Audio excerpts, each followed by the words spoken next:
अच्छा आप मुझे बताओ, मैं गलत तो नहीं कह रहा?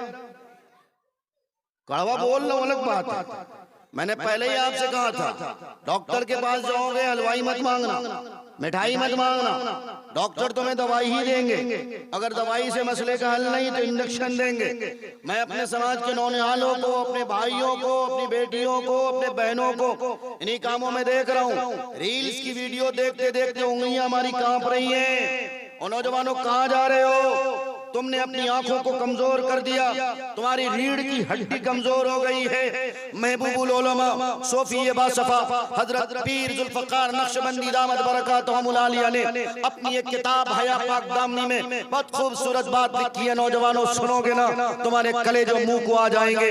आज हिंदुस्तान क्यों नहीं, हिंदुस्तान सिर्फ नहीं बल्कि पूरे मुस्लिम ममालिक में सबसे ज्यादा तलाक के केसेस क्यों होते हैं, उसकी वजह जो निकाली गई है तो 3 वजह निकली है। खुद मुस्लिम पर्सनल लॉ की सर्वे रिपोर्ट बताती है, जमात शरीयत की सर्वे रिपोर्ट बताती है 3 वजह से तलाक होती है। सबसे पहली वजह यह है कि इस समाज में जहेज, इस समाज में बारात, इस समाज में शादी को बहुत ज्यादा बढ़ा चढ़ा के पेश करना, इसकी वजह से गरीबों की बच्चियों की शादियां नहीं हो पाती। हर नौजवान लड़का यही समझता है मैं शादी करूंगा तो अपने शादी के मौके पर अगर थोड़ा बहुत गरीब है, अगर उसने ग्रेजुएशन कर रखा है तो बुलेट तक तो वो सोच रखता है, और अगर ग्रेजुएशन से ज्यादा पोस्ट ग्रेजुएट होता है मेरी तरह से तो फिर वो बुलेट काफी नहीं होता, बल्कि उनको स्कॉर्पियो चाहिए होती है, बल्कि उनको और कोई लग्जरी कार चाहिए होती है। बताओ नौजवान नस्लों, तुमने और हमने शादी को कितना महंगा कर दिया।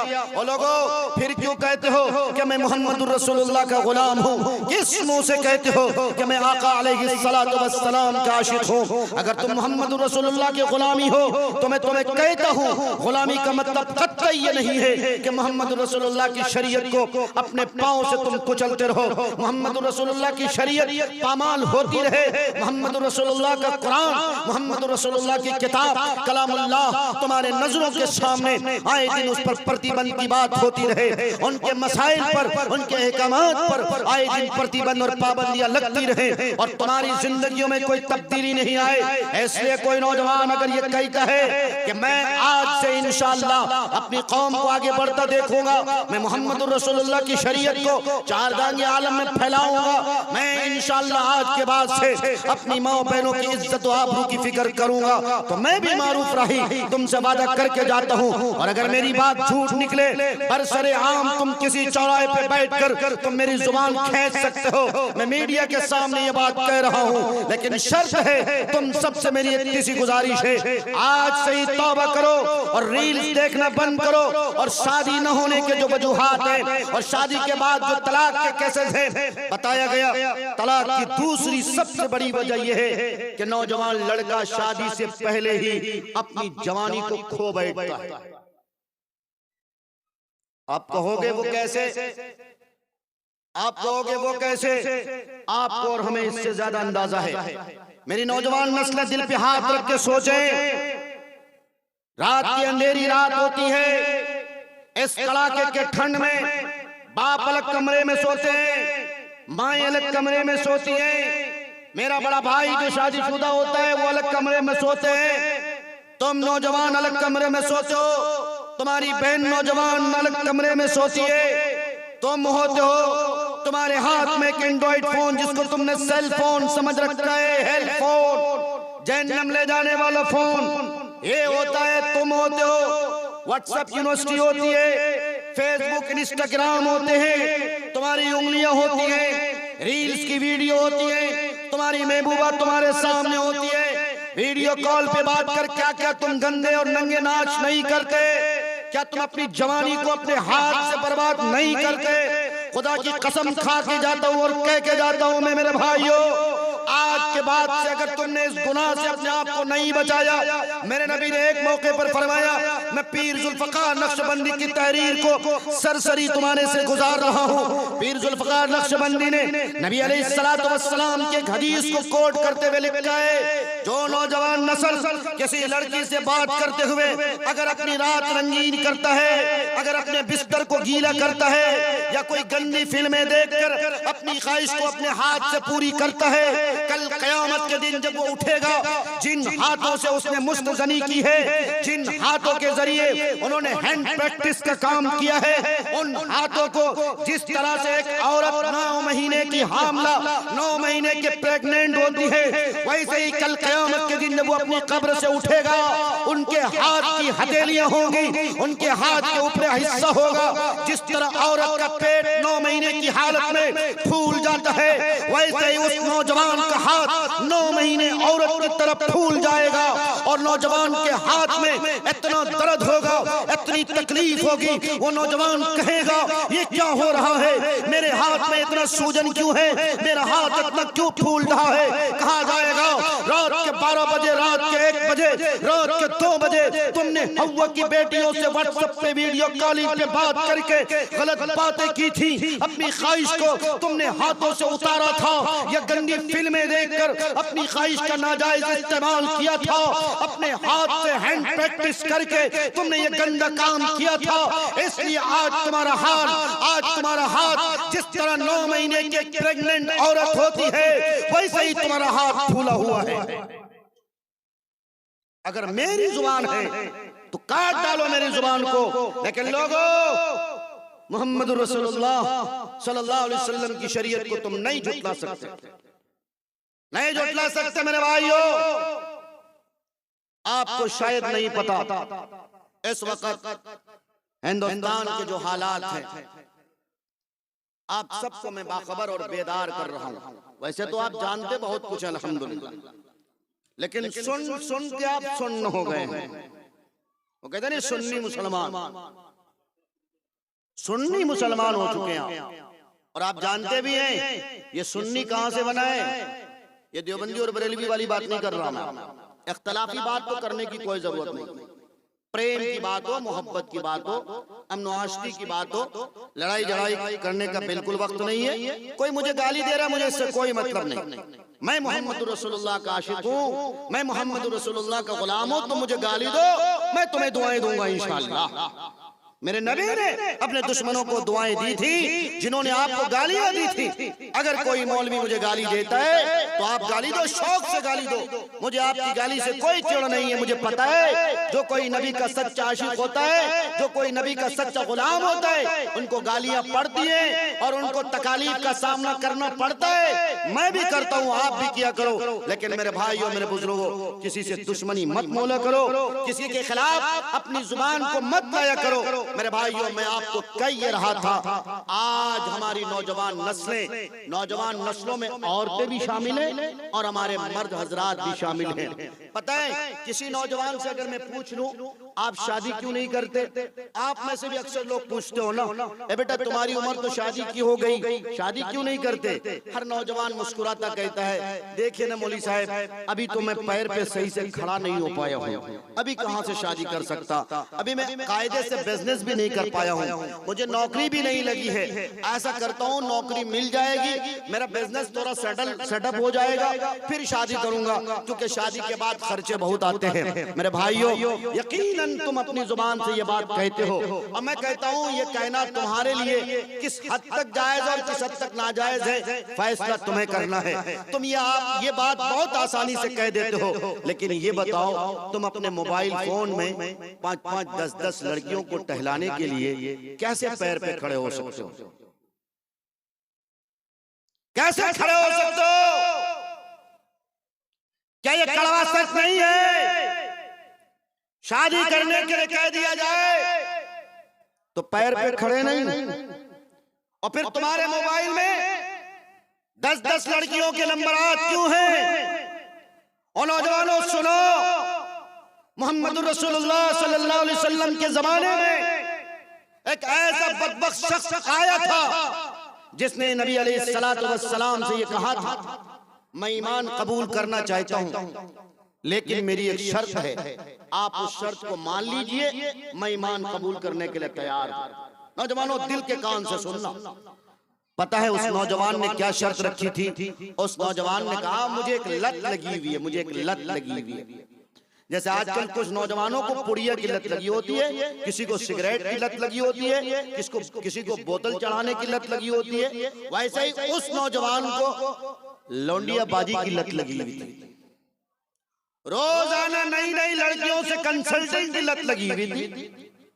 उस नौजवान ने नबी अलैहिस्सलाम के सामने ये गुजारिश रखी, ये शर्त रखी।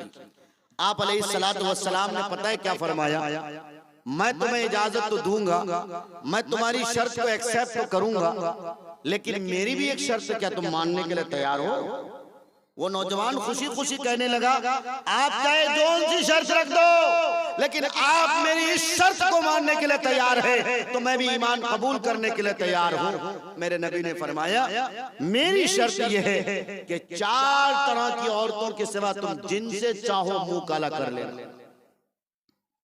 पहली औरत वो किसी की मां ना हो, दूसरी औरत वो किसी की बहन ना हो, तीसरी औरत वो किसी की बेटी न हो, चौथी औरत वो किसी की बीवी न हो। अब वो नौजवान कहने लगा, आप इजाजत दे रहे कि जाल में फंसा रहे? तब मेरे नबी ने मुस्कुराया, अल्लाह अल्लाह, ओ नौजवानों, अगर तुम और हम भी ये बात समझ लें, हमारे अंदर भी ये बात अगर उतर जाए तो आज हव्वा की बेटियों की इज्जत महफूज हो जाए।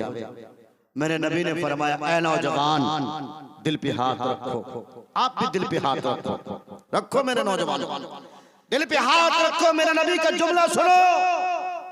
मेरे नबी ने फरमाया, ऐ नौजवान, अगर तेरी माँ के साथ कोई ज़िनाकारी करे, तेरी माँ के साथ कोई बलात्कार करे, कहा कैसी बात कर रहे हैं, उसकी गर्दन उड़ा दूंगा। फिर मेरे नबी ने फरमाया, अगर तेरी बहन के साथ कोई मुंह काला करे, उससे बलात्कार करे, कहा उसके पैर काट डालूंगा। फिर मेरे नबी ने फरमाया, अगर तेरी बेटी के साथ कोई मुंह काला करे तो क्या करोगे? कहा उसके हाथ पैर काट डालूंगा। फिर मेरे नबी ने फरमाया, अगर तेरी बीवी के साथ कोई मुंह काला करे, रात रंगीन करे तो क्या करोगे? उस नौजवान ने कहा, उसको इतना मारूंगा, इतना मारूंगा कि उसके भेजे तक बाहर को आ जाएंगे। मेरे नबी ने फरमाया, ऐ नौजवान, जो तुम अपने लिए नहीं पसंद कर सकते तो दूसरों के लिए कैसे पसंद कर सकते हो? और नौजवानों, कैसे पसंद कर सकते हो? आज तेरे मोबाइल फोन में अगर कोई हलीमा, सादिया, रुकैया, ज़ायदा, आबिदा, साजिदा, फातिमा, कुलसुम, ज़ैनब, ज़ीनत नाम की लड़की का नंबर है और उससे तुम बात करते हो, उससे तुम अपनी ख्वाहिश पूरी करते हो, तो क्या तेरे घर में कोई बेटी नहीं है? तो क्या तेरे घर में कोई बहन नहीं है? क्या तेरे घर में कोई माँ नहीं है? क्या तेरे घर में कोई बहन और कोई बीवी नहीं है? अगर है तो इधर तुम किसी के गरेबान पे हाथ डालोगे, उधर तेरी माँ बहन के गरेबान पे भी कोई हाथ डालेगा हाथ। मेरे नौजवानों, इस मौके पर एक बादशाह का वाकया बताता हूं। एक बादशाह अपने खादिम को भेजा, गौर से सुनना जरा। आप थक तो नहीं गए हो? नहीं थके हो तो हाथ उठा के बताओ अल्हम्दुलिल्लाह, माशाअल्लाह, अल्हम्दुलिल्लाह। हाँ, बिल्कुल ऐसा ही, बिल्कुल हसास, बेदार होके सुनना। अल्लाह वालों, सुनना बेदार होके। बादशाह अपने वजीर को भेजा अपने घर। वजीर गया कुछ लेके, और जो ही कुंडी खटखटाई, उसकी बीवी पहुंचती है। और बीवी जो ही पहुंचती है, पता है तुम्हें, वो वजीर अपने बादशाह के बीवी का हाथ थोड़ा दबा देता है। अपने बादशाह की बीवी का हाथ थोड़ा दबा देता है। जब वो दोबारा बादशाह के पास आता है और बादशाह के पास आने के कहता है कि आपकी अमानत आपकी घरवाली तक मैं पहुंचा दिया हूं। और फिर बादशाह जब शाम को जाता है अपनी बीवी के पास, तो उसकी बीवी बहुत नेक, अल्लाह वाली नेक औरत थी। उसकी बीवी कहने लगती है, ये वजीर बहुत बदतमीज हो चुका है। ए मेरा भाई, बंद करिए, बंद करिए चाचा, बात नहीं। क्या कहा? कि ये वजीर बहुत बदतमीज हो चुका है, ये हमेशा कोई सामान लेके आता था लेकिन इस तरह की हरकत नहीं करता था। आज आपने सामान भेजा, दरवाजे तक ये वजीर पहुंचा और मैं दरवाजे पे जो ही सामान लेने पहुंची मेरा हाथ थोड़ा दबा दिया। इस बदतमीज ने ऐसा क्यों किया? पता है तुम्हें, बादशाह जब रात सोने के लिए गया तो रात भर बादशाह चाह रहा था कि नींद आ जाए, नींद आ जाए, पर बादशाह को नींद नहीं आ रही थी। तो उसकी बीवी ने पूछा, बादशाह वक्त आखिर क्या माजरा है कि आज आपको नींद नहीं आ रही है? बादशाह वक्त ने कहा, बेगम क्या बताऊं, वजीर की वो बात मुझे बार बार याद आ रही है। वजीर ने तेरा हाथ दबाया, क्यों दबाया? लेकिन बेगम मुझे लगता है कि आज मेरे महल में कोई एक ऐसी औरत आई थी जिसके शौहर ने उसको तलाक दे रखी थी, मेरे पास फैसले के लिए आई थी। वो औरत जरा खूबसूरत थी, मैं उस औरत का इंसाफ करती उससे पहले कि मैं उस औरत को अपने पास तन्हाई में बुला लिया। और बुलाने के बाद मेरी आंखें उस औरत से जब टकराई, मैं उसके हाथ को तो नहीं छुआ लेकिन मेरी आंखों ने उस औरत को देखते ही ज़िना करना शुरू कर दिया, यानी आंख से मैं उससे बलात्कार कर लिया। बादशाह वक्त रोने लगा, बेगम भी रोने लगी और बादशाह वक्त ने कहा, बेगम शायद मेरा वजीर ने तेरा हाथ इसलिए दबाया, वहां मैं एक मजलूम औरत को अपनी इन आंखों से गलत देखा, इधर मेरी बीवी का हाथ मेरा वजीर ने दबा दिया। बादशाह वक्त के दिल में ये बात आई कि देखो, अगर तुम किसी की बहन बेटी की तरफ गलत देखोगे तो तुम्हारी बहन बेटी, तुम्हारी बीवी की इज्जत भी नहीं बच सकती है। इसलिए नौजवानों, मैं तुमसे कहता हूँ, खुदारा अगर तुम चाहते हो कि अपनी माओ की इज्जतें बची रहे, अपनी बहनों की इज्जतें बची रहे, अपनी बीवियों की इज्जतें बची रहे, अपनी बेटियों की इज्जतें बची रहे, उसके लिए सबसे पहले आप अपने आप को सुधार लो। करते हो वादा इंशाअल्लाह? पूरा मजमा हाथ उठा के वादा करे अल्हम्दुलिल्लाह। अल्लाह तबारक व तआला आप सबके हाथ उठाने को कबूल करे। मेरे भाइयों, मेरे बुजुर्गों, मैं आपको कह रहा था, आज 2-3 मसला ऐसा है जो बाकायदा सोशल मीडिया पे जाओ। अभी मौलाना अरशद मदनी दामद बरकातहुमुल आलिया ने बाकायदा तौर पर इंटरव्यू देते हुए ये कहा, मौलाना अरशद मदनी ने कहा, अब मुझे अदालतों से बाकायदा तौर पर यकीन उठ चुका है। क्यों कहा? इसलिए कहा, जब हिंदुस्तान में बात तारीखी होकर हिंदुस्तान में जब कागज के एतबार से फैसले नहीं दिए जाएंगे, जब कानून और संविधान के एतबार से फैसले नहीं दिए जाएंगे, जब आस्था के एतबार से, जब किसी कौम की आबादी ज्यादा हो जाएगी, किसी कौम की अगर तादाद बढ़ जाएगी और कौमियत को देखते हुए अगर मुंसिफ इंसाफ करेगा, अगर जजमेंट देगा, तो ऐसा लगता है कि यहाँ का कानून खत्म हो चुका है, अब इस संविधान को आग लगा देना चाहिए। मेरे भाइयों, मेरे बुजुर्गों, न्यायपालिका जाकर कोई फायदा नहीं है। बस तुम सही मानों पर मोहम्मद रसूलुल्लाह का जो संविधान है, उस संविधान पर बिलीव करते हुए, उस संविधान के अनुसार तुम अपनी जिंदगी गुजारो। इंशाअल्लाह मैं कहता हूँ, तुम्हें हिंदुस्तान का संविधान जाने की जरूरत नहीं पड़ेगी, लेकिन शर्त है कि मोहम्मद रसूलुल्लाह के संविधान पर तुम चल के दिखाओ। कुरान कहता है, वतम्मत कलिमतु रब्बिका सिद्क़न व अदला ला मुबद्दिल लिकलिमाती। हर चीज बदल सकती है, दुनिया का दस्तूर बदल सकता है, संविधान बदल सकता है। कभी तुर्की में इस्लामी कानून हुआ करता था, फिर जमहूरी मुल्क हुआ करता था, फिर वही तुर्की है जो इस्लामी कानून का कहवारा बन रहा है। तारीख बदलती रहती है, दिन बदलते रहते हैं, हालात बदलते रहते हैं, लेकिन अगर कोई चीज नहीं बदलती है तो अल्लाह का कानून नहीं बदलता है, अल्लाह का सिस्टम नहीं बदलता है, कुरान नहीं बदलता है, मोहम्मद रसूलुल्लाह सल्लल्लाहु अलैहि वसल्लम की शरीयत नहीं बदलती है। कुरान करीम की आयत पढ़ के देखो, वतम्मत कलिमतु रब्बिका सिद्क़न व अदला ला मुबद्दिल लिकलिमाती। दुनिया वालों सुनो, तुम बदल सकते हो, तेरा संविधान बदल सकता है, तेरी कुर्सियां बदल सकती है, जजमेंट देते देते मर तो सकता है, लेकिन अल्लाह का कानून जैसा था वैसा ही रहेगा। है कौले मोहम्मद, कौले खुदा, फरमान न बदला जाएगा, बदलेगा जमाना लाख मगर कुरान न बदला जाएगा, कुरान न बदला जाएगा। नारे तकबीर, नारे तकबीर। मुफ्ती मारूफ राही साहब। इंशाअल्लाह किस संविधान को मानेंगे? मोहम्मद रसूलुल्लाह के संविधान को मानेंगे इंशाअल्लाह। और ये हव्वा की बेटियों को क्या कीजिएगा? इनको ऐसे ही छोड़ दीजिएगा। ये जो मार्केट की जीनत बनी हुई है बगैर बुर्का के, जो बाकायदा घूम रही है, ये झुमका उमका खरीद रही है, खिलौने खरीद रही है, ये जलसा इसलिए होता है क्या? क्या मेरे कमेटी के भाई बता सकते हैं इस तरह के जलसे कराने से क्या आपके अंदर दीनदारी आ सकती है? क्या मेरी सोसाइटी बदल सकती है? जहां मेरी माओ बहनों की इज्जतें सेफ नहीं, जहां मेरी माओ बहनों की आबरू खतरे में हो। मैं अपनी बात बताता हूँ, मैं रास्ते से आ रहा था, आप किसी को नहीं कह सकते कि वो उनकी आंख बहुत अच्छी है, वो तो बुजुर्ग साहब है, मौलवी साहब है। लोगों याद रखो, औरतों का झमेला इतना खतरनाक झमेला होता है ना। यहाँ अच्छों अच्छों के इम्तिहान होते हैं, यहाँ अच्छों अच्छों के दामन और अच्छों अच्छों की दस्तार और अच्छों अच्छों की पगड़ियां फिसल जाती है। इसलिए मैं कहता हूँ आप सबसे अपने घरों की इज्जत की फिक्र करो, अपनी माओ बहनों को इज्जत में लो और बताओ अपनी माओ बहनों को, मेरी माओ बहनों सुनो, तुम्हें किसने मकाम मर्तबा दिया है?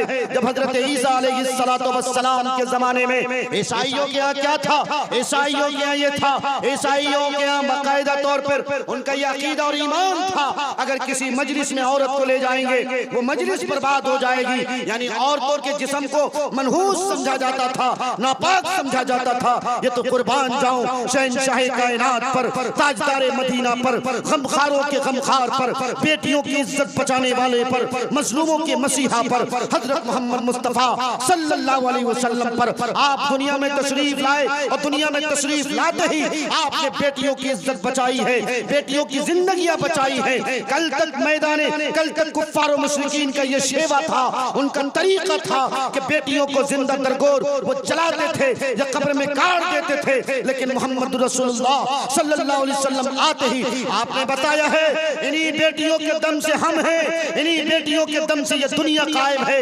ये बेटियां हैं तो समझो हम तुम बचे हैं। अगर ये बेटियां खत्म हो जाएंगी तो मर्दों की निस्बत भी खत्म हो जाएगी। हर मर्द की निस्बत एक औरत से हुआ करती है। ये लोगों मैं तुम्हें बताना चाहता हूँ, यही वो औरत थी जिन औरतों के गोद से जब ये नेक थी, जब ये सालिहा थी, जब ये बुजुर्ग थी, जब ये एक बाकायदा तौर पर साजिदा आबिदा थी। कुरान ने जो इस्तिलाह बताई है, असा रब्बुहु इन तल्लक़कुन्ना अय्युब्दिलहु अज़वाजन खैरम मिनकुन्ना मुस्लिमात मुमिनात क़ानितात ताइबात आबिदात साइहात। कुरान करीम ने ये इस्तिलाह बताई है जिन औरतों में ये सिफत पाई जाए कि वो औरत अपनी इज्जत की फिक्र करती हो, वो औरत नमाज की पाबंदी करती हो, वो औरत रोजा रखती हो, वो औरत अपनी आंखों से किसी को गलत नहीं देखती हो, तो फिर लोगों याद रखना उस औरत की गोद से वक्त का कोई नबी पैदा होता है, वक्त के सहाबा पैदा होते हैं। उसी औरत की गोद से कुतुबुल अख्तार ख्वाजा मोइनुद्दीन चिश्ती रहमतुल्लाह अलैह पैदा होते हैं। वही औरत है जब वो औरत अपनी आंख की हिफाजत करती है,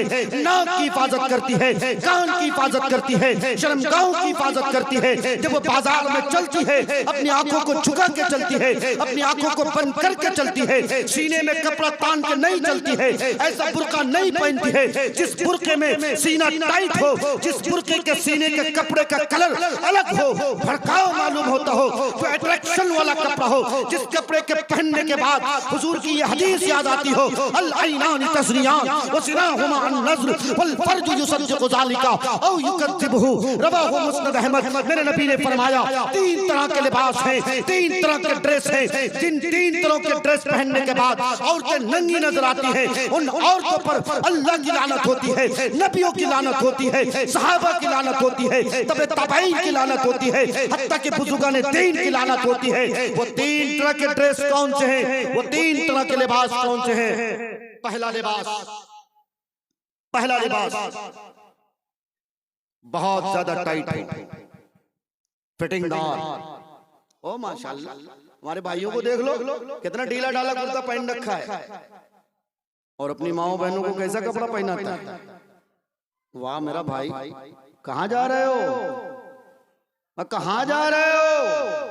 क्यों इतना टाइट कपड़ा पहनाते हो? क्यों उनका सीना उभर के सामने आता है और हर मर्द की आंखों की जियारत कराता है। वो लोगों याद रखो, अगर हमने और आपने ये समझ रखा है कि ज़िना नाम है बॉडी के टच होने का, जिस्म के टच होने का, तो याद रखो मेरे नबी ने फरमाया है सबसे पहले इंसान की आंख ज़िना करती है। हाँ, सबसे पहले आंख से ना करती है, आंख गलत देखती है, तब ना ये मेरा दिल फैसला करता है। वाह क्या माल है, वाह नौजवान नस्ल, अल्लाह अल्लाह खैर करे। कॉलेज जाता है, पढ़ने कम जाता है, हसीनाओं को देखने ज्यादा जाता है। अम्मी से बताता है, अम्मी ये लड़की कितनी खूबसूरत है, जूम कर करके दिखाता है। बेशरम नौजवान, कल तक मेरी तहजीब ऐसी थी, मेरी शादी की बात अगर बड़े बुजुर्गों में होती थी तो लड़का छुप के साइड में हो जाता था। क्या मेरी तहजीब ऐसी नहीं थी? क्या आज का नौजवान कितना बेशरम हो गया साहब, अपनी माँ अपने बाप को धड़ल्ले से दिखाता है। अब्बू मेरे लिए कई लड़कियां न ढूंढा करो, हाई देखो कितनी स्मार्ट लड़की हम बाकायदा भुवनेश्वर से ढूंढ के लाए हैं और कलकत्ता यूनिवर्सिटी से ढूंढ के लाए हैं। कितनी सुंदरता है, ये 4 किलो मेकअप करती है, 4 किलो होंठ है, ऐसा लगता है गुलाब का फूल मालूम होता है। ये पुरानी दीवार को नई दीवार बनाने का काम चला है मार्केट में। अब तो फेयर लवली लगा लगा के ऐसा लगता ही नहीं कि ये मिट्टी का जिस्म है, लगता है कि जन्नत की कोई परी अभी अभी जमीन में उतर आई है। और तुम देख लेना जितनी मेकअप करने वाली लड़कियां हैं ना, मेकअप के बगैर कितनी भद्दी मालूम होती है। मैं शादीशुदा हूं, मेरा भी कुछ तजुर्बा है अल्हम्दुलिल्लाह,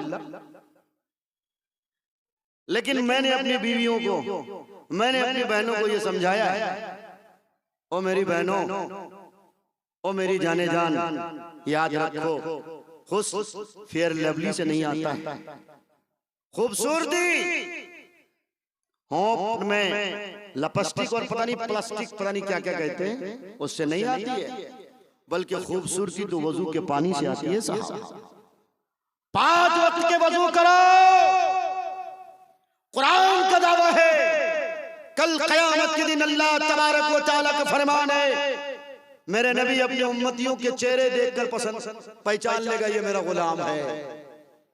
और पता है क्या चेहरे की निशानी बताई गई है? यौम तबयज़्ज़ु वुजूहुन व तस्वद्दु वुजूह। वाह, मेरे नबी ने फरमाया है जो 5 वक्त की नमाज पढ़ेगा, वजू करेगा, जाए कि वो तुम्हारी नजर में काला कलौटा जग दीवंदा मरास हो, लेकिन मोहम्मद रसूलुल्लाह की निगाह में वो सबसे बड़ा स्मार्ट लड़का मालूम होगा। वजू के पानी के कतरात और आसारे वजू की वजह से कल क़यामत के दिन मेरे नबी अपनी उम्मतियों को पहचानेंगे। और जो वजू नहीं करेगा, हर वक्त फेयर लवली के चक्कर में पड़ा रहेगा, उसको कौन पहचानेगा? उसको डायरेक्ट सलमान खान पहचानेगा, ये मेरे ग्रुप का है। और कोई हवा की बेटी होगी, उसको फौरन कैटरीना कैफ पहचान लेगी, हमारे ग्रुप का। यहाँ हम लोगों का ठिकाना जहन्नम न है, तुमको भी वही जाना है। इसलिए मैं कहता हूँ अगर तुम मोहम्मद रसूलुल्लाह के ग्रुप में शामिल होना चाहते हो, फेयर लवली कम करो। मैं ये नहीं कहता कि बंद कर दो, कम करो। खूबसूरती थोड़ी जरूरी है, लेकिन शौहर के लिए ये भी बात बता देता हूं, अगर कोई लड़की शादी से पहले मेकअप करती है, कान खोलकर मेरी माँ बहनें सुने, शादी से पहले कोई लड़की मेकअप करती है या कोई शादीशुदा औरत जिसका शौहर बाहर में हो, दिल्ली, पंजाब, लुधियाना, मुंबई, महाराष्ट्र कहीं हो या दुबई, कतर, सऊदी अरब कहीं हो, और वो औरत किसी फंक्शन में जाए या किसी मैयत में जाए और अगर मेकअप करके जाए, उसका मेकअप करना हराम। लेकिन यही औरत जब अपने शौहर के पास जाए, थोड़ा स्मार्ट बन के जाए, फेयर लवली लगा के जाए, परफ्यूम मार के जाए, होंठ में थोड़ी हो सके लिपस्टिक लगा के जाए, क्यों? इसलिए कि अपने शौहर को इंप्रेस करना है, उनको कहना है आई लव यू। मगर कोई बीवी अपने शौहर को आई लव यू नहीं कहती है। और लड़का सब भी कहाँ कहता है अपनी बीवी को आई लव यू मेरी जान? आई लव यू का खेल तो शादी से पहले ही खत्म हो जाता है। बेचारा इतना आई लव यू बोलता है, लड़कियां भी इतनी आई लव यू बोलती हैं कि शादी के बाद आई लव यू बचा ही नहीं होता। उसके बाद तो सिर्फ I hate you, I hate you. यानी मोहब्बत की कोई गुंजाइश नहीं रहती है, सिर्फ नफरत नफरत नफरत नफरत। इसलिए आए हवा की बेटियों, अपनी मां अम्मा आयशा के किरदार को पढ़ो, अपनी मां अम्मा आयशा की सीरत को पढ़ो। जब मोहम्मद रसूलुल्लाह सल्लल्लाहु अलैहि वसल्लम अपने हुजरे में तशरीफ लाने वाले होते थे, अम्मा आयशा सिद्दीक़ा रज़ियल्लाहु ताला अन्हा फौरन वज़ू फरमाती थी और अपने आप को बनाती संवारती थी। क्यों? इसलिए कि कायनात के सरदार जिनकी मैं बीवी हूँ, जिनकी मैं शरीक हयात हूँ, वो तशरीफ लाने वाले हैं। इस खूबसूरती को देने का कोई अगर लायक है, कोई अगर देखने का कायल है, जायज की सूरत है, तो मेरा शौहर है। लेकिन हमारी माए बहनें क्या करती हैं? शौहर के पास मैला कुचैला 1 हफ्ता पुराना वाला कपड़ा पहन के आती है। कैसा तजर्बा है? मौलवी साहब का एक्सपीरियंस ठीक है कि नहीं है? आप कहोगे कि आपके साथ भी होता है क्या मुफ्ती साहब? हाँ, मेरे साथ भी हुआ करता था, लेकिन मैंने समझाया अगर कोई औरत अपने शौहर के पास मेकअप करके जाएगी, लिपस्टिक लगा के जाएगी, फेयर लवली लगा के जाएगी, बन सवर के जाएगी, ये अम्मा आयशा की सुन्नत है, उसको इस सजने सवरने का सवाब जरूर भी जरूर मिलेगा। लेकिन कोई औरत अगर किसी शादी के मैरिज हॉल में जाएगी, किसी फंक्शन में जाएगी, किसी मैयत में जाएगी और नया कपड़ा पहनेगी और अगर अच्छी तरह बन सवर के जाएगी और वो उसका शौहर वहां मौजूद ना हो, किसी को दिखाने के लिए, किसी को इम्प्रेस करने के लिए, किसी को अट्रैक्शन में लाने के लिए, तो याद रखो उसके एक एक कदम पे अल्लाह तबारक व तआला की लानत, फरिश्तों की लानत, नबियों की लानत, सहाबा की लानत, गोया पूरी मखलूक की लानत उसके ऊपर नाजिल होगी। अब फैसला आपको करना है, हव्वा की बेटियों को करना है फैसला। करना क्या है? मेरे भाइयों, मेरे बुजुर्गों, बातें कहने की बहुत ज्यादा है, लेकिन मेरे भाई आप सबसे मैं एक वादा लेता हूं, एक वादा, इस वादे पर आप खड़े उतर आओ। मैं कहता हूं चैलेंज के साथ आपकी सोसाइटी बदल जाएगी। ये इस्लामी मुआशरे के नाम से जलसा होता है, समाज सुधार के नाम से जलसा होता है, लेकिन समाज सुधार कब होगा? कब होगा समाज सुधार? आज धड़ल्ले के साथ मौलवी हो कि कोई लीडर हो, हर कोई आरएसएस, बजरंग दल, विश्व हिंदू परिषद को बुरा भला कहता है, और मैं बड़ी तारीफ करता हूं। मैं कहता हूं आरएसएस बहुत मेहनती तंजीम है, बहुत एक्टिव, बहुत फआल, बहुत मुतहर्रिक तहरीक है। आप कहोगे कैसे? मैं कहता हूं इसलिए कि आरएसएस ने 100 साल मुद्दत में डोर टू डोर अपना संदेश पहुंचाया है, डोर टू डोर अपना मैसेज पहुंचाया है। मुसलमानों, तेरी तारीख 1450 साल नहीं बल्कि उससे भी कहीं पुरानी तारीख है, और तुम्हारी वजह से ये धरती का निजाम बचा है। अल्लाह का फरमान है, जब तक अल्लाह अल्लाह कहने वाला इस धरती में रहेगा, तब तक अल्लाह इस धरती के निजाम को चलाएगा। लेकिन उसके बावजूद तुम क्यों मारे जाते? तुम्हारी बेटियों को क्यों बरसरे आम उनकी इज्जतें लूटी जाती? तुम्हारी नौजवान नस्लों की क्यों मॉबलिंग की जाती है? उसकी वजह तलाश करोगे तो आपको सबसे पहली वजह मुसलमानों में यूनिटी नहीं, मुसलमानों में प्यार नहीं है, मुसलमानों में इत्तेहाद और इत्तेफाक नहीं। बताओ मैं गलत कह रहा हूं? अगर यूनिटी होती तो दुनिया की कोई ताकत हमारी तरफ आंख उठा के नहीं देख सकता। ये हाथ की 5 उंगलियां हैं, कोई भी आएगा एक उंगली को मोड़ देगा, कोई भी आएगा इस उंगली को मोड़ देगा। लेकिन हाथ की ये 5 उंगलियां अगर मुट्ठी बन जाए तो इसको क्या बोलते हैं? मुक्का। बोलते कि नहीं बोलते? मैं कहता हूं कोई बरेलवी है, कोई सल्फी है, कोई अहले हदीस है, कोई मेराजी है, कोई और किसी फिरके से ताल्लुक रखने वाला है, वो लोगों तुमसे ये नहीं पूछा जाएगा कि तू देवबंदी था कि नहीं, तू बरेलवी था कि नहीं, तू अहले हदीस था कि नहीं, तू मेराजी था कि नहीं, तू फला था कि नहीं था, बल्कि ये पूछा जाएगा कि तू मोहम्मद रसूलुल्लाह का गुलाम था कि नहीं था।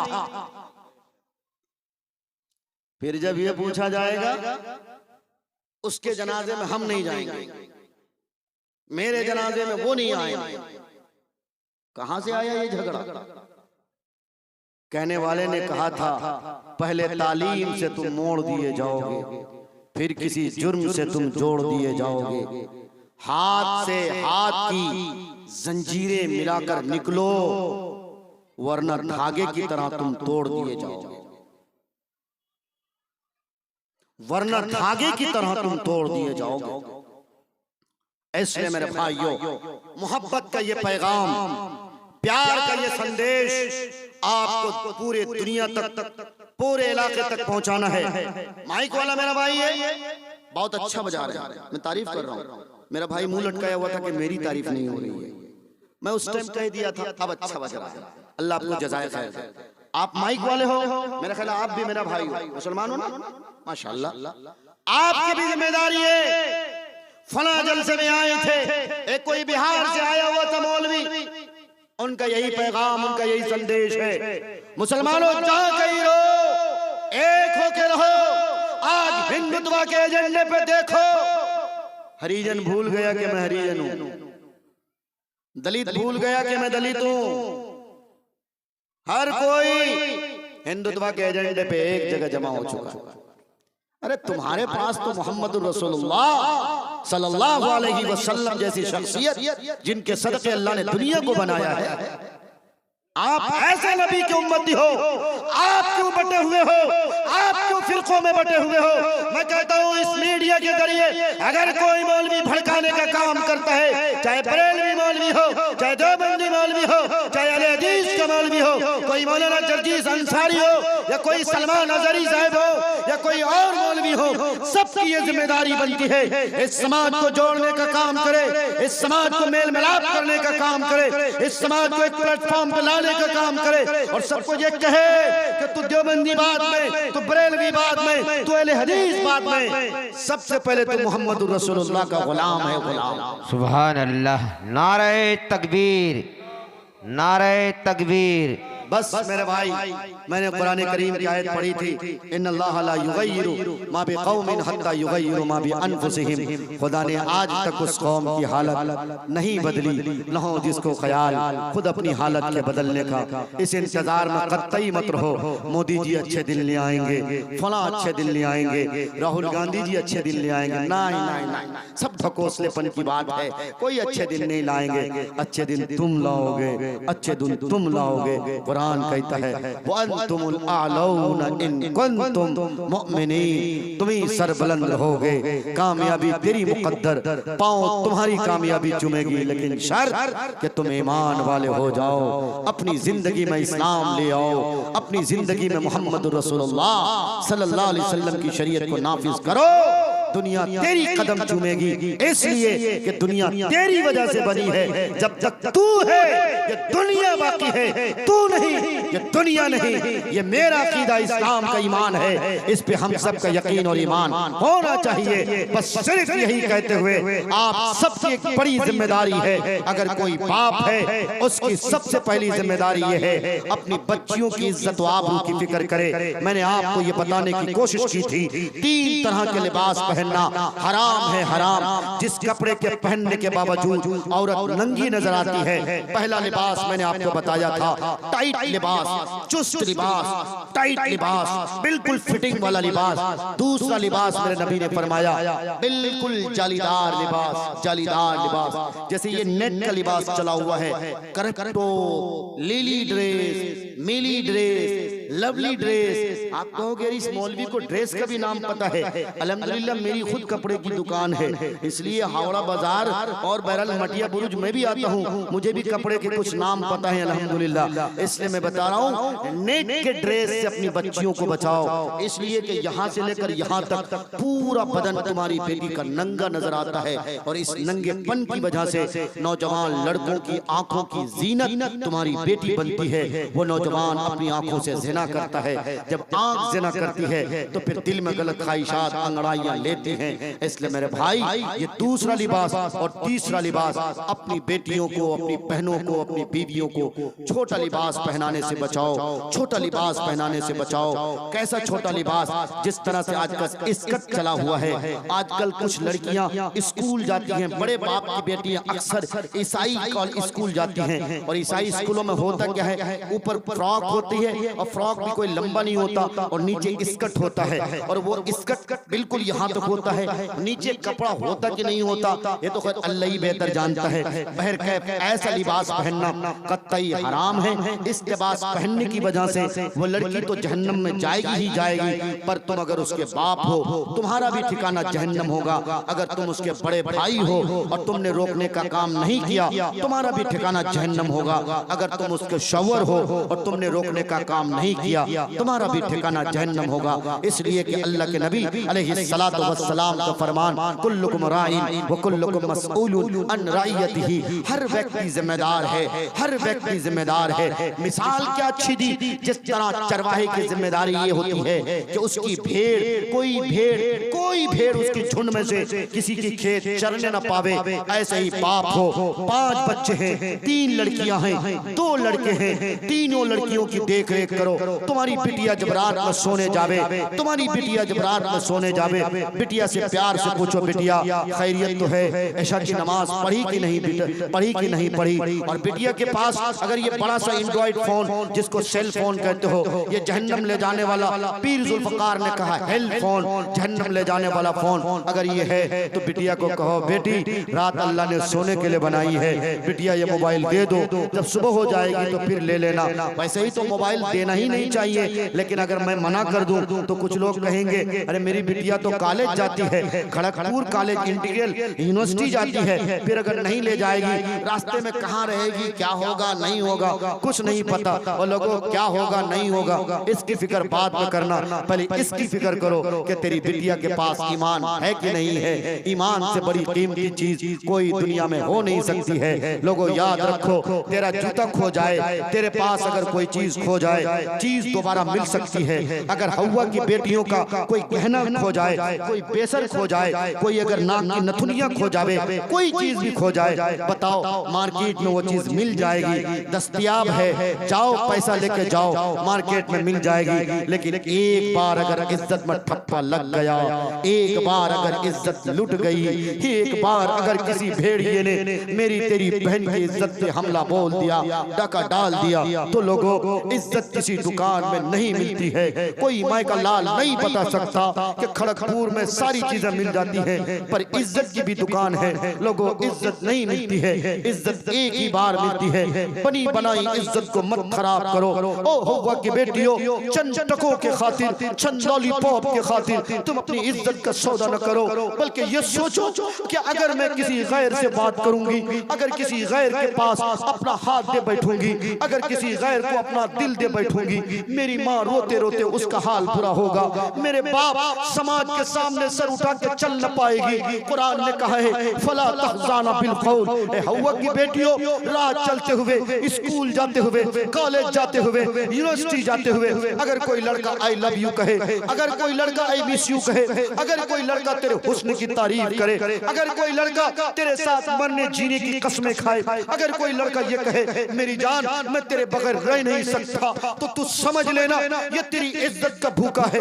जिस दिन तेरी इज्जत पे डाका डालेगा, जिस दिन तेरी इज्जत को ये नीलाम करेगा, उस दिन के बाद से तुझे नहीं पहचानेगा। कुरान ने कहा फला तख्जाना बिल कौल, इससे चिकनी चमेली बात मत करना। ये अगर हंस के बोले तो तुम इससे हंस के मत बोलना। ये अगर आई लव यू कहे तो तुम भी आई लव यू तू मत कह देना, बल्कि कुरान ने कहा है तुम मुझसे हड़प के बात करो, तुम मुझसे डांट के बात करो। अबे तू कौन है, मैं तुझे नहीं पहचानता। मैं अपनी जिंदगी की शुरुआत, मैं अपनी ख्वाहिश की शुरुआत, मैं अपने दामन की शुरुआत इंशाअल्लाह निकाह के बाद करूंगी। निकाह से पहले मेरा कोई नहीं है, निकाह से पहले मेरे लिए मेरा बाप है, मेरे लिए मेरी माँ है, मेरे लिए मेरा बड़ा भाई है, मेरे लिए मेरे बहनोई है, मेरे लिए मेरा समाज है, मेरे लिए मेरी सोसाइटी है, मेरे लिए मेरी बस्ती है। हर माँ बहनों के दिलों में ये बात उतरनी चाहिए। अगर नहीं उतरेगी, आज इसके साथ अपनी इज्जत का सौदा करोगी कल किसी और के साथ करोगी। इसलिए मेरी माँ बहनों, इस हिंदुस्तान में बहुत सोची समझी साजिश के तहत, MMB की प्लानिंग के तहत, आप समझोगे MMB क्या है? MMB का मतलब मुस्लिम मुक्त भारत का सपना, ये देख लिया गया था कब? 1924 में RSS ने ये कल्पना किया था, ये संघर्ष किया था। उसी वक्त जब RSS की बुनियाद रखी जा रही थी, उसी वक्त बाकायदा तौर पे ये बात कही गई थी, हम जब तक हिंदुस्तान से मुसलमानों को खदेड़ नहीं फेंकेंगे, उनकी बहन बेटियों की इज्जत पे डाका नहीं डालेंगे, उनकी बहन बेटियों की इज्जत तो दूर की बात, उनके ईमान पर भी डाका डालेंगे। आज तुम्हें नहीं पता, मौलाना सज्जाद नोमानी साहब दामद बरकातुहू मुलालिया अपने इंटरव्यू में कहते हैं, मुस्लिम नौजवान लड़कियों को बहलाने फुसलाने के लिए RSS ने एक ग्रुप तैयार किया है, ABVP यानी अखिल भारतीय विश्व हिंदू परिषद का ग्रुप है। उस ग्रुप में यही ट्रेनिंग दी जाती है, मुस्लिम नौजवान लड़कियों को कैसे एम्प्रेस करना है, कैसे अट्रैक्शन में लाना है, उसको सुभान अल्लाह माशाअल्लाह इस तरह सिखाया जाता है। पहले उस लड़की की खूब तारीफ करो। वैसे लड़कियों को अपनी तारीफ बड़ी अच्छी लगती है, और कुरान ने कहा, ओ हुआ की बेटियों, अगर कोई तेरी तारीफ करे तो तू अपनी तारीफ में मस्त और मगन मत हो जाना, तू अपने आप को फूल मत जाना, तू अपने आप में फूले मत समाना, बल्कि समझना ये मेरी झूठी तारीफ कर रहा है, ये मेरी इज्जत पे डाका डालेगा, इसलिए मेरी तारीफ कर रहा है। उसको दो टोक जवाब देकर वहीं से रुखसत हो जाना। ए लोगों, कान खोलकर सुनो, अगर तेरी बच्ची किसी कॉलेज में ग्रेजुएशन या पोस्ट ग्रेजुएशन या किसी यूनिवर्सिटी में चाहे कोई तालीम भी हासिल कर रही हो, अल्लामा इकबाल ने कहा था, अल्लाह से दूर करे तो तालीम भी फितना, इमलाक भी जागीर भी, औलाद भी फितना, ना हक के लिए उठे जो शमशीर भी फितना, शमशीर ही क्या नारे तकबीर भी फितना। अगर तेरी बच्ची किसी कॉलेज में पढ़ती है और उसको तुमने मुसलमान नहीं बनाया है, तो लोगों याद रखो, वो अपने ईमान का सौदा कर बैठेगी, अपने ईमान का सौदा कर बैठेगी। इसलिए लोगों जागना है, जागो जागो, अपनी बच्चियों को सबसे पहले मुसलमान बनाओ। और मेरी माँ बहनों, ये नाजीज, ये तेरा भाई, ये खादिम, ये मोहम्मद रसूलुल्लाह का गुलाम तुमसे हाथ जोड़ के कहता है, और मेरी माँ बहनों, तुमसे ये कायनात है, तुम हो तो ये कायनात बची है, तुम्ही से इज्जतें बची हैं, तुम ही मुकद्दस खातून हो। जब तुम बाहया होती हो, जब तुम अपनी इज्जत व आबरू की फिक्र करती हो, शायद किसी को नहीं पता, एक बड़े वली, एक बड़े अल्लाह वाले, जिसका नाम क्या है पता है आपको? जिसका नाम मेरे ज़हन में भी नहीं आ रहा इस वक्त, कैफ उनका नाम, उनकी माँ का वाकया है। उनके चेहरे को देखकर हर कोई कलमा पढ़ लेता था, ला इलाहा इल्लल्लाह मुहम्मद रसूलुल्लाह पढ़ता था। जब शाम को वो घर लौटा, उनकी माँ ने पूछा, ए बेटा कहाँ गए थे? देखो माँ तो माँ होती है, और नौजवानों अपनी माँ को धक्के मार के मत निकाला करो। तू अगर बूढ़ा भी हो जाता है, पर तेरी माँ अपनी आंखों से तुझे बूढ़ा नहीं देखती है, बल्कि उसकी नजर में आज भी तू वही 3 साल का, आज भी तू वही 2 साल का, आज भी तू वही 6 महीने का दूध पीता बच्चा ही नजर आता है। माँ तो माँ होती है। बेटा जब घर पहुँचता है तो बेटे से माँ पूछती है, बेटा क्या वजह है, आज बहुत देर कर दी आने में? बेटा ने कहा, अम्मी जान बाहर मेरे बारे में बड़े चर्चे हैं। अम्मी ने कहा, क्या चर्चा है बेटा, मैं भी जान सकती हूँ। तब बेटा ने कहा अम्मी जान वो चर्चा ये है, मुझे जो भी कोई देखता है वो कलमा तय्यब ला इलाहा इल्लल्लाह मुहम्मद रसूलुल्लाह पढ़ने पर मजबूर हो जाता है। अम्मी जान ने कहा, बेटा इसमें तेरी कोई कमालियत नहीं है, इसमें मेरी कमालियत है। मेरे भाइयों कुर्बान जाओ, मेरी माँ बहनों कुर्बान जाओ, उस वली अब्दाल पर, उस वली कामिल पर, उस अल्लाह वाले पर कुर्बान जाओ। वो अल्लाह वाला कहने लगा, वो अल्लाह वाला अपने माँ के पैरों के सामने गिर गया और पूछने लगा, अम्मी जान मैं पूछ सकता हूँ वो आपके अंदर क्या कमालियत है, जिस कमालियत की वजह से जो कोई मुझे देखता है वो कलमा पढ़ लेता है? तब उस औरत ने कहा, तब उस माँ ने कहा, तब उस पीर के माँ ने कहा, दरअसल मेरा बेटा वो कमालियत ये है कि जब तुम मेरे पेट में था 9 महीने 10 महीने मैं तेरी पेट में परवरिश करती रही। पर मेरा बेटा सुनो तो सही, जब तक तू पेट में रहा मैं किसी की बुराई नहीं करती थी, मैं किसी की घिम्मत नहीं करती थी, और मैं किसी की गीबत न करती थी और न किसी की गीबत सुनती थी। और मेरा बेटा सुनो, जब तक तू पेट में था 9 महीने 10 महीने मैं अपने खूने जिगर तुझे पिलाती रहे, लेकिन तेरी माँ की गैरत को इस बात में ललकारा, हराम का लुक़मा तेरी माँ ने अपने पेट में जाने नहीं दिया। और बेटा मेरी तो पहली बात है, और दूसरी बात बेटा सुनो, जब तू पैदा हुआ, जब तू इस धरती में आंख खोलने लगा, बेटा तू पैदा हुआ और तूने तेरे चेहरा मेरे चेहरे के सामने लाया, मैं अपनी तकलीफ को भूल गया।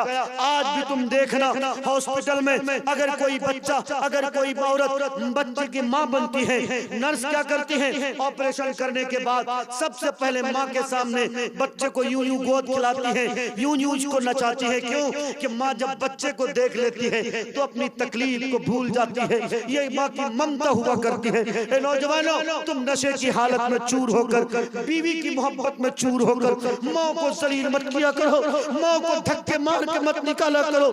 जिस घर से माँ रुखसत हो जाती है उस घर से बरकत चली जाती है, उस घर से रहमत चली जाती है। माँ को कमतर मत समझा करो, माँ तो माँ होती है, जन्नत का दरवाजा हुआ करती है। कुर्बान जाऊं पीराने पीर, उस पीराने पीर की वालिदा ने कहा, बेटा तुझे भी मेरी नजरों के सामने लाया गया, तू चिल्ला रहा था, तू रो रहा था, मैं उस हालत में, जिस हालत में के दर्द की कैफियत में था, उसके बावजूद तेरी माँ गुसल खाना जाती है और जाने के बाद अपने खून को अपने हाथ से साफ करती है। और साफ करने के बाद मैं जानती हूँ कि मैं पाक नहीं हो सकती, लेकिन उसके बावजूद वजू करती हूँ।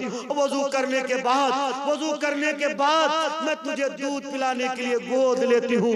मेरा बेटा, ये मेरा दूसरा करिश्मा है, ये मेरा दूसरा करिश्मा है। और मेरा बेटा 2.5 साल की मुद्दत थी, मैं तुझे दूध पिलाती रही, तू रोता था, तू बिलखता था, तू सिसकता था, तू आए मार के रोता था, और बुका की आवाज आती थी। लेकिन बेटा तेरे रोने की चिंता न करती थी, तेरे रोने की फिक्र न करती थी, बल्कि मुझे इस बात की फिक्र होती थी कि पहले वजू करेंगी, पहले वजू करूंगी, वजू करने के बाद 2 रकात नफिल पढ़ूंगी, और नफिल पढ़ने के बाद फिर तुझे गोद लेती थी, फिर मैं तुझे दूध पिलाती थी बेटा।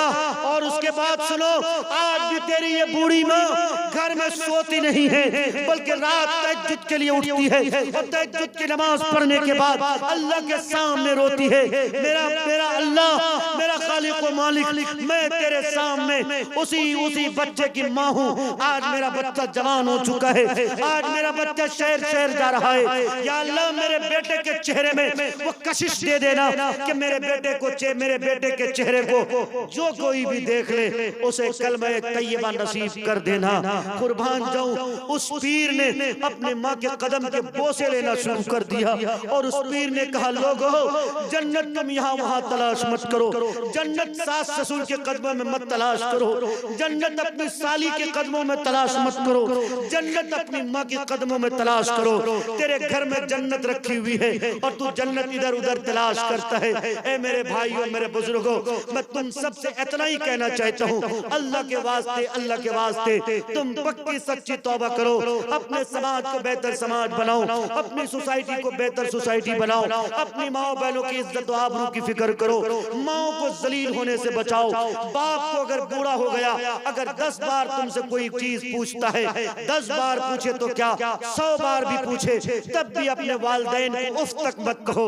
अगर उफ तक कहोगे तो याद रखो बर्बादी तेरी कदम चूमेगी। आज तू अपनी माँ को जलील करेगा, आज तू अपने बाप को जलील करेगा, कल तू भी किसी का बाप बनेगा, कल तू भी किसी की माँ बनेगी, तुम्हें भी जलील किया जाएगा। इसलिए मेरे भाइयों, मेरे बुजुर्गों, यही मेरे पैगामात थे। इन्नल्लाह ला युगय्यिरु मा बिकौमिन हत्ता युगय्यिरु मा बिअनफुसिहिम। दिल बदल सकते हैं, जज्बात बदल सकते हैं, मुल्क के फिक्र ख्यालात बदल सकते हैं, दिन दौले मौजूद के दिन रात बदल सकते हैं। यारो, हम तुम बदल जाओ तो हालात बदल सकते हैं, हालात बदल सकते हैं। अल्लाह से दुआ करता हूँ, अल्लाह हमने जो बातें कही हैं, हमारे भाइयों ने जो बातें सुनी हैं, हमें कहने से ज्यादा हमारी भाइयों और हमारी बहनों को सुनने से ज्यादा हम सबको अमल की तौफीक अता करे। जमाने को शायद बजाना पड़ेगा, नया रंग अपना दिखाना पड़ेगा, फकत तस्बीहों से नहीं मिलती जन्नत, खुदा के लिए सर कटाना पड़ेगा। जो तारीकियों को जहां से मिटा दे। दिया कोई ऐसा जलाना पड़ेगा जहां पर मोहब्बत का हो बोलबाला। शहर कोई ऐसा बसाना पड़ेगा। सिरातल लदीना अनअमता अलैहिम, तुम्हें खुद को इस पे चलाना पड़ेगा।